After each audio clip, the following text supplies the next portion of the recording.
Magandang araw sa ating lahat, Luzon, Visayas, Mindanao at sa ating mga kababayan sa abroad. Kumusta kayo lahat at ingat kayo lalo sa gitnang silangan.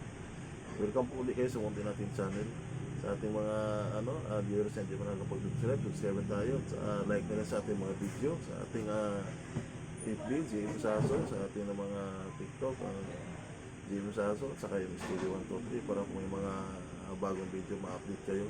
Ang pag-usapan na natin dito ngayon is magbigay tayo ng opinion reaction na rin tungkol sa nakatakdang hearing sa impeachment ni VP Sara sa Committee on Justice sa Kongreso. Dito naman, sa opinion naman natin, tama lang ang ginawa niya, hindi pagdalo ng una.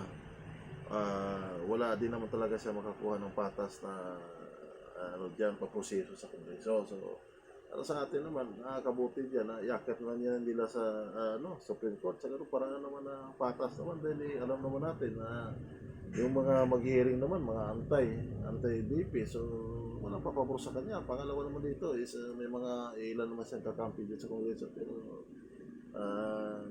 hindi naman makaporma dahil sa dami ng mga antay dyan.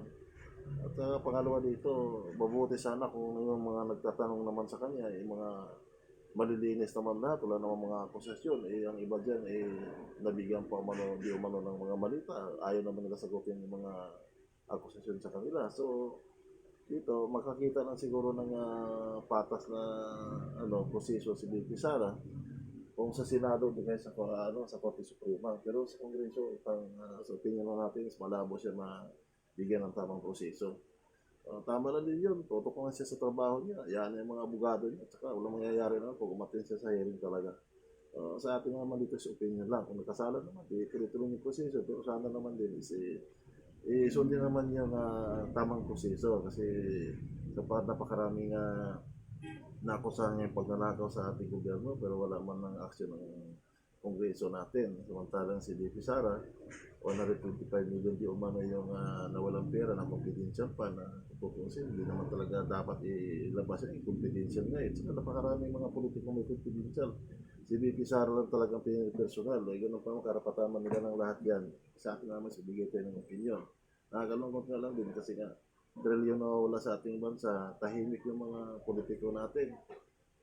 Dito, ang tutukan sana natin yung kahirapan ngayon sa ating bansa dahil sa palaging petrolyo natin, apekto ng mga bilihin. Pero mas inuna kasi yung mga mababatas na ito, yung impeachment. Kung si VP Sara talagang itinadahan na maging presidente sa 2020, talaga kahit anong gagawin natin, wala tayong magagawa doon. Kung taas na yung nagano sa kanya na magiging presidente siya. Sa atin na naman, opinion lahat. Maraming salamat at mabuhay po tayong lahat. God bless.